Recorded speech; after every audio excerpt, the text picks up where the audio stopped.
you read the title, then you already know. I'll be modding my sister's keyboard. I don't exactly have a script. So most of the shit I'm gonna be saying off the top of my head. Basically gonna be embracing my inner shoes, if you will. Shoutouts. Anyways, this keyboard is the Iuso Z88. It's an RGB mechanical keyboard. You can find it on Amazon for like 45 bucks. So it's a decent budget keyboard, 75%. This one in particular is the red linear switches. I believe these are Otemu or something like that. Shot of the stock stabilizers, you can see. Nice and wobbly, nice and loose. You can imagine all the rattle that makes. In fact, here's a sound test.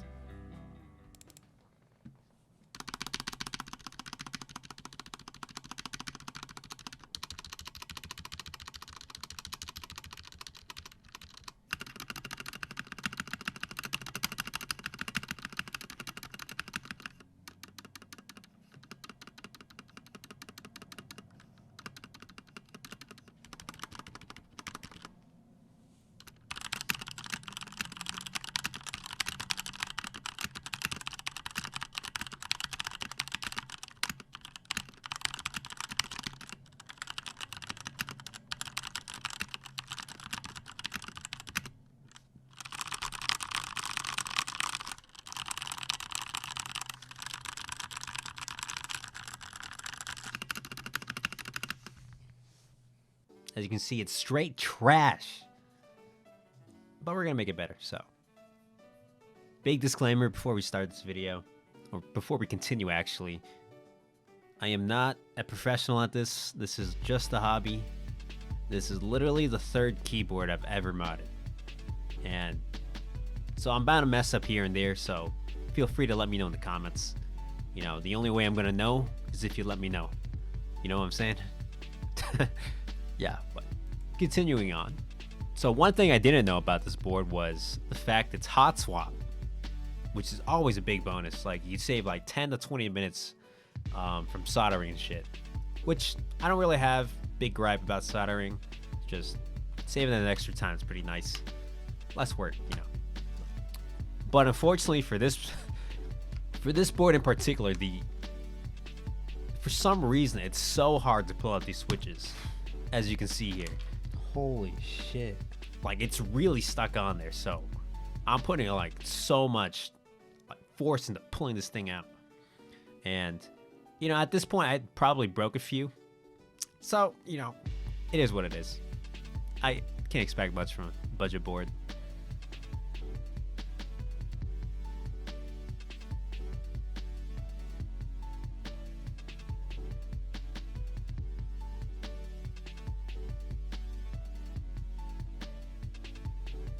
Alright, so this is going to be painted, so I'm going to need to sand the surface a bit.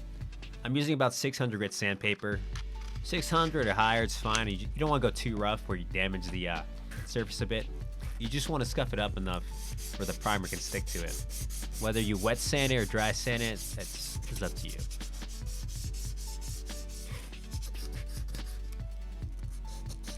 Also, one thing to point out, sand the edges if you're going to be painting this, because that's something that's easy to miss. Also, on the back of most of these budget boards, they have some of the worst labels I've ever worked with. Like, these things tear so easily, and they leave like this nasty residue that's impossible to get out. Like, I tried scraping that shit, and it just, I ended up just damaging the board. That's why you gotta use something like Goo Gone. This is like magic. You gotta have this shit if you're gonna be removing labels, because once you plop it on there, you get a paper towel. Just wipe a bit. You don't have to put that much pressure in. Just like that.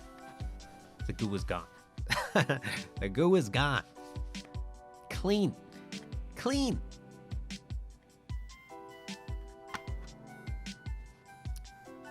And also, instead of using sandpaper, I'm going to be using the back of a sponge, the Scotch-Brite.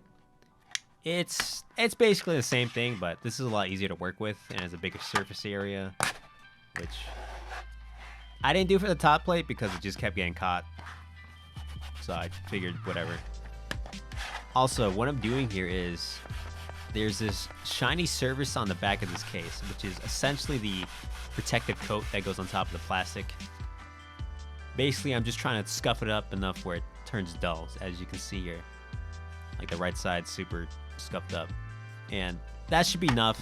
That should be enough where the primer should stick pretty easily. And for primer, I'm using a white. Probably not the best idea on a white case, but it is what I had lying around, so. Also, big tip, you want to paint when it's not too windy, not too cold, or not too hot or humid, which exactly are the things that I did not follow. Like this day, it was super cold, super windy, you know, in the next few hours it's going to start pouring. And what's fucked up is the week prior to this was super nice. It was just like the perfect temp. There's no wind or anything like that. And you know, the day I decide to paint is when I get the worst conditions.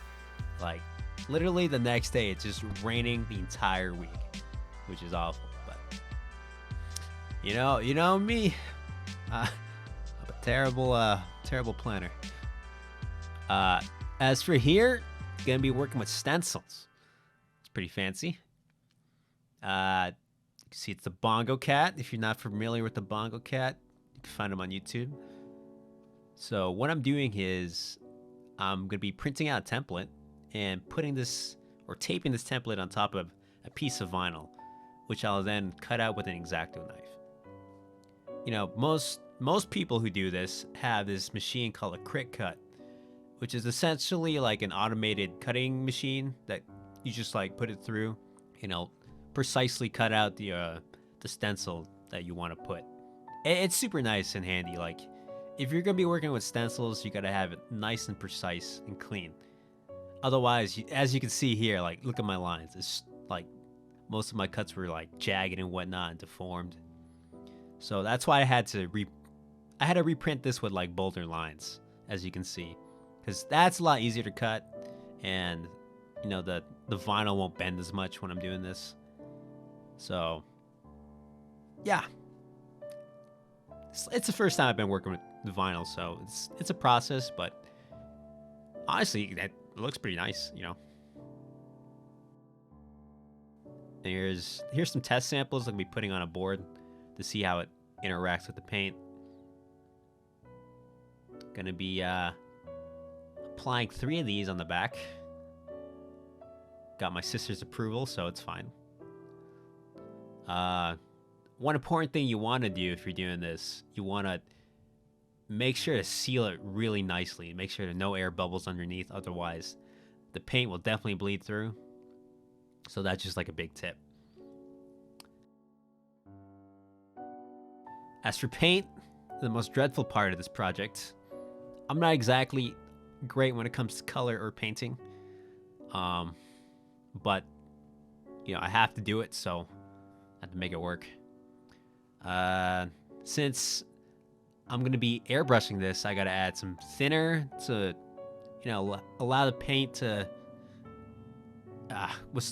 pass through the nozzle easily, because otherwise it's like too thick and it starts to clog up, which did happen a few times, but I just ended up putting like more thinner in there, and that helped.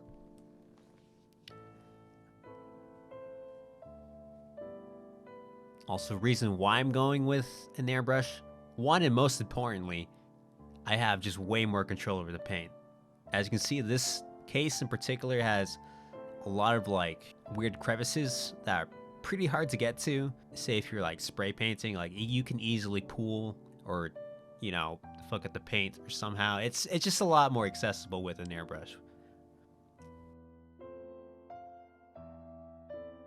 Also painting the feet here. I wonder if I should have left it white, but whatever. Also, if you're doing this, light passes. Light passes. You don't want this paint to start to pool and whatnot. Otherwise, you're gonna have to sand it down, you know, repaint it again. It's just a lot more work. You just gotta do it right from the start, and you're golden. And here's a shot of the tests, which unfortunately it bled through. Kind of concerning. Not exactly the end of the world, because if it does bleed through, I could just paint over it. It would just be a clean back.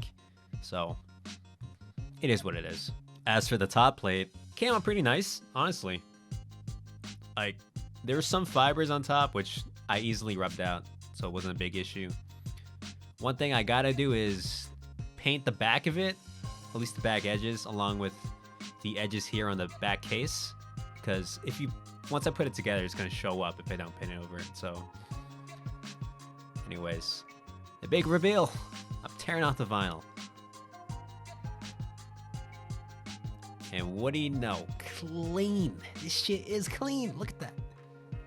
Oh my god, I was nervous as fuck, but damn, it came out so good. Look at that. It did bleed through on like these like angled parts, but it's on the back, so you're not really gonna notice it. Plus, I'm gonna put a top coat over it, so hopefully it masks. And here it is, top coat. I used a satin clear coat, which I think looks amazing.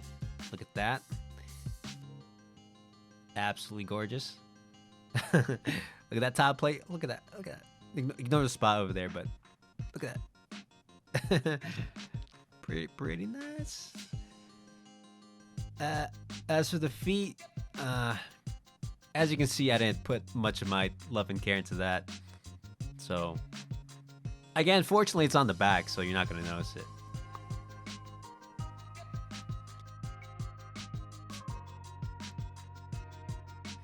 And now for the fun part. The part I've been waiting to do this entire time. Which turned out not to be as enjoyable as I thought. But it is what it is. And it's applying the foam. This is a Noiko sound dampener. This is the shit they use in cars. So, this is gonna be pretty solid.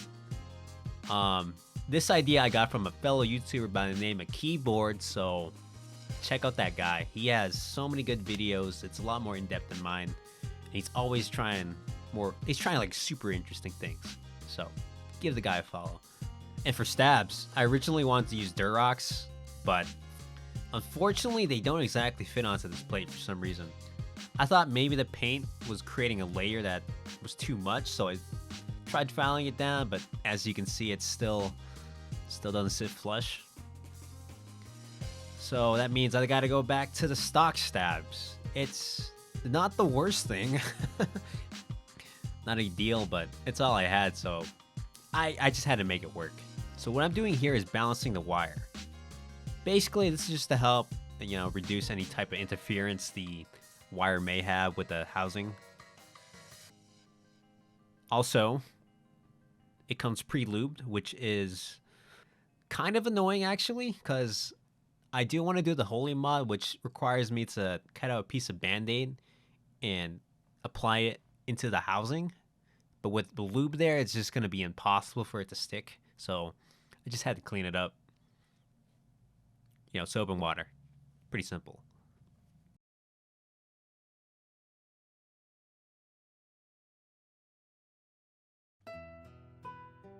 Here it is. So essentially, I believe that's acting like some kind of sound dampener whenever the wire makes any contact with the housing here, or whatever. This is the stem, whatever that's called. I don't know my words, man. My terminology.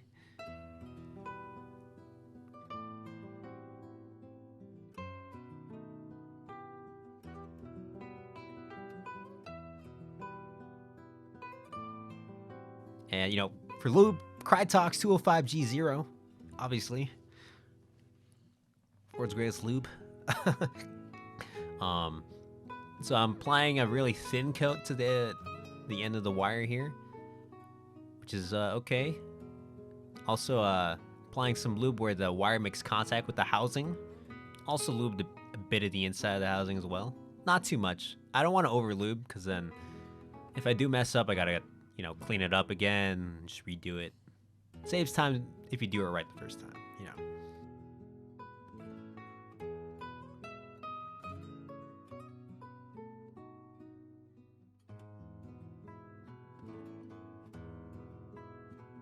Also, more band-aids. I'm going to be adding a couple band-aids to where the stabs sit.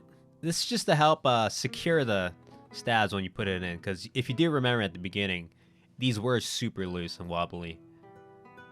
And this is just to help eliminate any extra rattle that will happen.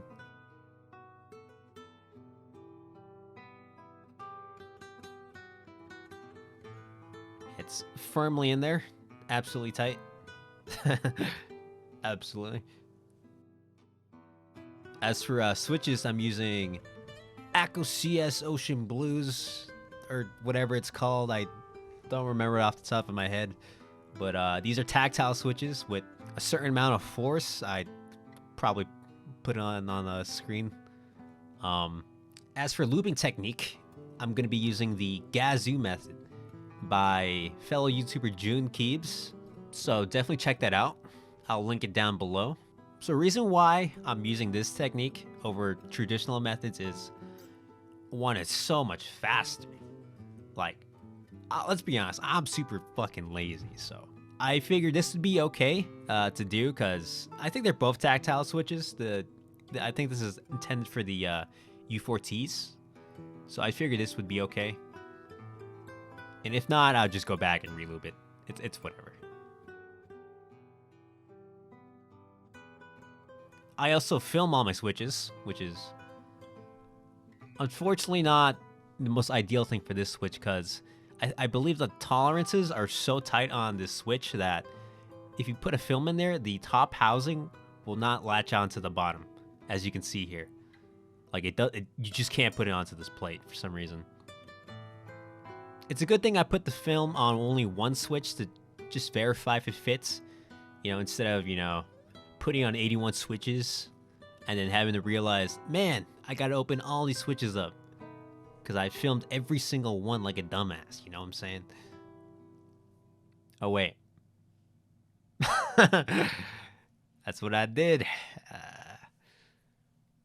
Nah. Yeah, I didn't check, but hey.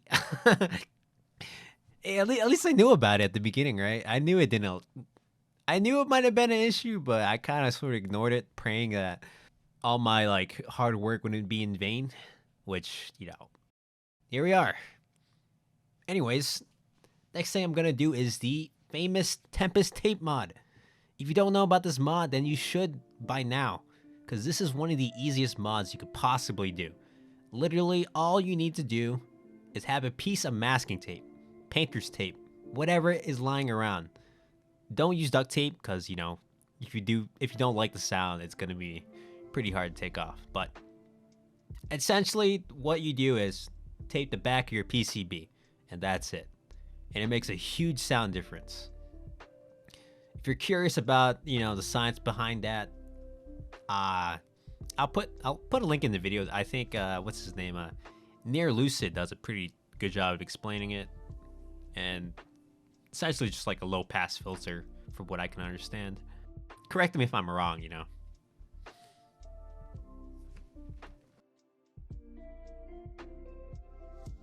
As for keycap set, we're using the Cat PBT by Swag Keys. If you haven't already noticed, this is going to be a cat themed keyboard. And this is something my sister picked out, So it took about a year for her to finally settle on this, which is, honestly, that's pretty good. Unlike me, I have an impulse to buy shit whenever. So I would settle for anything, to be honest, if it looked nice. But she's more patient and she's more specific about what she wants, which is pretty good.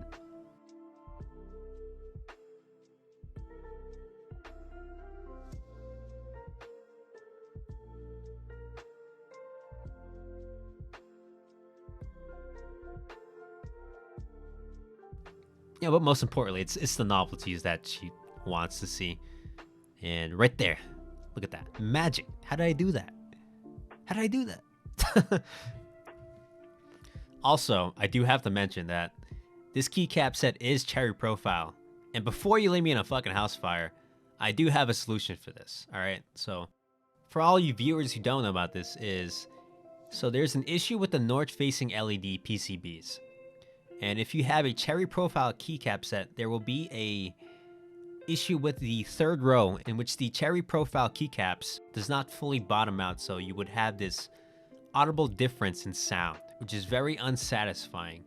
You know, if you had a south-facing PCB in which the LED is on the south side, you wouldn't have any of these interferences and you'd be totally fine. But for most budget boards, it's typically north-facing, which is pretty annoying. So fortunately enough, there happens to be mods to help deal with this. One of them happens to be the north-facing key switch washers that are provided by OLKB. All you have to do is put 2 of these washers on top of the stems here, and that should be enough to allow the keycap to bottom out. Pretty good solution. Another method is the paper method, where you slot a piece of paper inside the keycap. It does the same thing. Another thing you could do is grind the grind your switches, which I wouldn't recommend unless you know exactly what you're doing. Shout out to Wildcat. But yeah, that's the build. That's it. You know, it was pretty fun. I did a bunch of new things I've never done, and I think I'm getting much better at modding this. I'm getting a lot more comfortable, and overall, I can't wait for the next build, you know. Here's a quick sound test.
You already done. If you're already Oh yeah, it's my sister's reaction.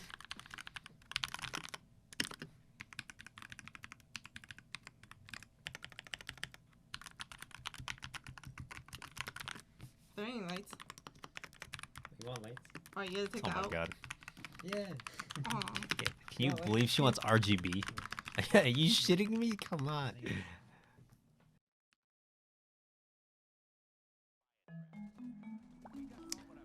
Anyways, we're at the end of the video. Shit, what do I say? Thank you for watching. I want to thank the subs. Almost reached 200 subs. I can't fucking believe it. I can't believe there are people out there who actually enjoy watching what I do, enjoy my content, which is honestly, without you guys, I probably wouldn't be doing this, you know. You guys are definitely a huge motivator, and for me to like continue doing this hobby. So thank you for watching. Honestly, it means a lot.